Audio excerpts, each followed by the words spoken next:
ಬಿಜೆಪಿಯ ಕೆಲವು ನಾಯಕರು ಕುರುಬ ಸಮುದಾಯಕ್ಕೆ ಎಸ್ಟಿ ಮಾನ್ಯತೆ ನೀಡುವ ಬಗ್ಗೆ ಸಮುದಾಯದ ವಿರುದ್ಧ ಅವಹೇಳನಕಾರಿ ಮಾತುಗಳನ್ನು ಆಡಿದ್ರು. ಅದನ್ನು ಖಂಡಿಸಿ ಆನೇಕಲ್ ದೊಡ್ಡಯ್ಯನವರು ಕೆಲವು ಮಾಧ್ಯಮಗಳಲ್ಲಿ ಧ್ವನಿ ಎತ್ತಿದ್ರು ಹಾಗೂ ಅದನ್ನು ಖಂಡಿಸಿ ಬಿಜೆಪಿಯಲ್ಲಿರುವಂತಹ ಕುರುಬ ಸಮುದಾಯದ ಮುಖಂಡರಿಗೆ ಚೀಮಾರಿ ಹಾಕಿದ್ರು. ಆದ್ದರಿಂದ ಎಚ್ಚೆತ್ತುಕೊಂಡ ಕುರುಬ ಸಮಾಜದ ಮುಖಂಡರು ಬಿಜೆಪಿ ಕರ್ನಾಟಕ ಉಸ್ತುವಾರಿಗೆ ಕುರುಬ ಸಮುದಾಯ ವಿರುದ್ಧ ಮಾತನಾಡಿರುವವರ ವಿರುದ್ಧ ಕ್ರಮ ತೆಗೆದುಕೊಳ್ಬೇಕು ಅಂತ ಪತ್ರವನ್ನು ನೀಡಿದರು. ಅದು ಆದ ಕೆಲವೇ ಸಂದರ್ಭದಲ್ಲಿ ಮೈಸೂರಿನ ಶಾಸಕರಾದ ಶ್ರೀವತ್ಸ ಅವರು ಪತ್ರಿಕಾಗೋಷ್ಠಿಯಲ್ಲಿ ಕ್ಷಮೆಯನ್ನು ಯಾಚಿಸಿದ್ದಾರೆ.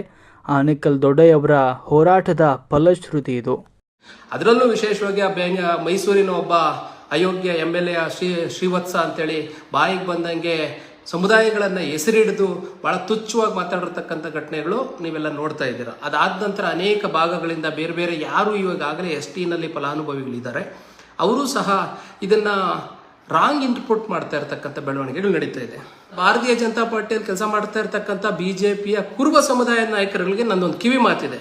ನಿಮ್ಗೆ ಏನಾದರೂ ಮಾನ ಮರ್ಯಾದೆ ಅನ್ನೋದಿದ್ರೆ ನಿಮ್ಮ ರಾಜ್ಯಾಧ್ಯಕ್ಷರಿಗೋ ಅಥವಾ ನಿಮ್ಮ ಸಂಬಂಧಪಟ್ಟ ನಾಯಕರಿಗೋ ನೀವು ಈ ರೀತಿಯಾದಂತಹ ಅಸಂವಿಧಾನಿಕ ಹೇಳಿಕೆಗಳನ್ನು ಕೊಡ್ತಾ ಇರತಕ್ಕಂತಹ ಅವನು ಯಾವನೋ ಅಯೋಗ್ಯ ಶ್ರೀವತ್ಸನಿಗಿರ್ಬೋದು, ಆ ಮೂರ್ಖ ಅಶೋಕನಿಗಿರ್ಬೋದು, ನಾಲಾಯಕ್ ಅವಂದೇ ಕ್ಯಾಬಿನೆಟ್ಟಲ್ಲಿ ವರದಿ ತಯಾರಿಸಿ ಕಳಿಸಿದ್ದಂತಹ ಬೊಮ್ಮಾಯಿಗಿರ್ಬೋದು, ಇನ್ನೂ ಕೆಲವರೆಲ್ಲ ಮಾತಾಡಿದ್ದಾರೆ. ಅವನು ಯಾರೋ ಇವಾಗ ST ಮೋರ್ಚಾ ರಾಜ್ಯಾಧ್ಯಕ್ಷ ಬಂಗಾರು ಲಕ್ಷ್ಮಣ್ ಅಂತೆ.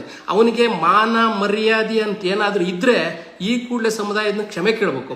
ಸಂವಿಧಾನದಲ್ಲಿ ಯಾವುದೇ ಒಂದು ಸಮುದಾಯವನ್ನ ಗುರಿಯಾಗಿಟ್ಟು ಮಾತಾಡೋದು ಅಕ್ಷಮ್ಯ ಅಪರಾಧ ಅಂತೇಳಿ ಕಾನೂನಿದೆ.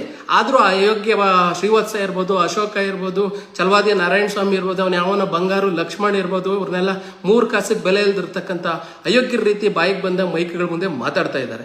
ಹಾಗಾಗಿ ದಯವಿಟ್ಟು ಈ ವಿಚಾರದಲ್ಲಿ ನೀವು BJPಯಲ್ಲಿ ಕೆಲಸ ಮಾಡ್ತಾ ಇರತಕ್ಕಂತಹ ಪದಾಧಿಕಾರಿಗಳಾಗಿರ್ಲಿ, MLAಗಳಾಗಲಿ, MLCಗಳಾಗಲಿ, ನಿಮ್ಗೇನಾದ್ರೂ ಮಾನ ಮರ್ಯಾದೆ, ನಿಮಗೂ ಜಾತಿ ಇದೆ, ನಾವು ಆ ಜಾತಿಯಲ್ಲಿ ಹುಟ್ಟಿದೀವಪ್ಪ ಅಂತ ನಿಮ್ಗೇನಾದ್ರೂ ಅನಿಸಿದ್ರೆ ದಯಮಾಡಿ ಈ ಕೂಡಲೇ ಬಹಿರಂಗವಾಗಿ ಬಂದು ಒಂದು ಹೇಳಿಕೆಯನ್ನು ಬಿಡುಗಡೆ ಮಾಡಬೇಕು. ಆ ಮುಕ್ಕಡಪ್ಪ ಅಂತ ಒಬ್ಬ ಅಯೋಗ್ಯ ಇದ್ದ, ನೆನ್ನೆ ಬಾಯಿಗೆ ಬಂದಂಗೆ ಏನೇನೋ ಮಾತಾಡ್ತಾ ಇದ್ದ. ಹಿಂದೆ ST ಹೋರಾಟದಲ್ಲಿ ಅವನೇ ಇದ್ದ. ಆ ಇದ್ದಂಥ ಸಂದರ್ಭದಲ್ಲಿ 7% ನಾವು ಯಥಾವತ್ತಾಗಿ STಲಿ ಕೊಡಬೇಕು ಅಂತ ಹೇಳಿದ್ದಾನೆ. ಇವತ್ತು ಅವ್ನು ಭಯ ಬಿಡ್ತಾ ಇಲ್ಲ. ಅದು ಯಾರ ಮನೇಲಿ ಹಚ್ಕೊಂಡಿದ್ದಾನೆ ಗೊತ್ತಿಲ್ಲ. ಯಾವಾಗ ಅಧಿಕಾರ ಯಾರ ಜೊತೆ ಇರ್ತಾರೆ ಅವ್ರ ಜೊತೆ ಎಲ್ಲ ಓಡೋಗೋದು ಅವ್ನು ಭಾಳ ಅಭ್ಯಾಸ ಮುಕ್ಕಡಪ್ಪನಿಗೆ.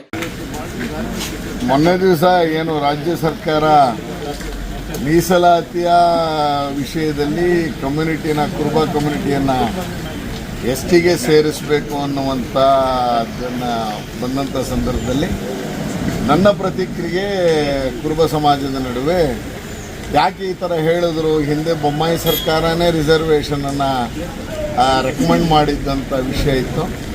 ಯಾಕೆ ಒಬ್ಬರು ಶಾಸಕರು ಈ ಥರ ಹೇಳಿದ್ದಾರೆ ಅನ್ನುವಂಥದ್ದು ಹೆಚ್ಚು ಟ್ರೋಲ್ ಆಗ್ತಿದೆ ಅನ್ನುವಂಥ ಹಿನ್ನೆಲೆಯಲ್ಲಿ ನಮ್ಮ ಹಿಂದಿನ ಮುಖ್ಯಮಂತ್ರಿಯೇ ಅದನ್ನು ರೆಕಮೆಂಡ್ ಮಾಡಿರುವ ಈ ಸಂದರ್ಭದಲ್ಲಿ ನನ್ನ ಹೇಳಿಕೆಯಿಂದ ಅದಕ್ಕೇನೋ ಬೇಜಾರಾಗಿದ್ದರೆ ಆ ಮಾತನ್ನು ನಾನು ಹಿಂದೆ ಪಡಿತೀನಿ, ವಿಷಾದವನ್ನು ವ್ಯಕ್ತಪಡಿಸ್ತೀನಿ ಅನ್ನುವಂಥ ಮಾತನ್ನು ಹೇಳೋಕ್ಕೆ ಈ ಸಂದರ್ಭದಲ್ಲಿ ಬಯಸ್ತೇನೆ. ಹಾಗೆ ನಮ್ಮ ಪಕ್ಷದ ಸಮಾಜದ ಮುಖಂಡರು ಎಲ್ಲರೂ ಬೇಜಾರು ಮಾಡ್ಕೊಂಡಿದ್ದಾರೆ. ಆ ಹಿನ್ನೆಲೆಯಲ್ಲಿ ಒಂದು ಸಣ್ಣ ಸ್ಪಷ್ಟೀಕರಣವನ್ನು ತಮ್ಮ ಮುಖಾಂತರ ನೀಡಕ್ಕೆ ಬಯಸ್ತೀನಿ. ನಾನು ಹೇಳಿದ್ದು ಪೊಲಿಟಿಕಲ್ ಆ್ಯಂಗಲು ಯಾವುದೇ ಈ ಥರದ್ದು ಅಲ್ಲ ಅನ್ನುವಂಥ ಮಾಧ್ಯಮದ ಮುಖಾಂತರ ಹೇಳೋದಕ್ಕೆ ಬಯಸ್ತೇನೆ. ನಮಸ್ಕಾರ.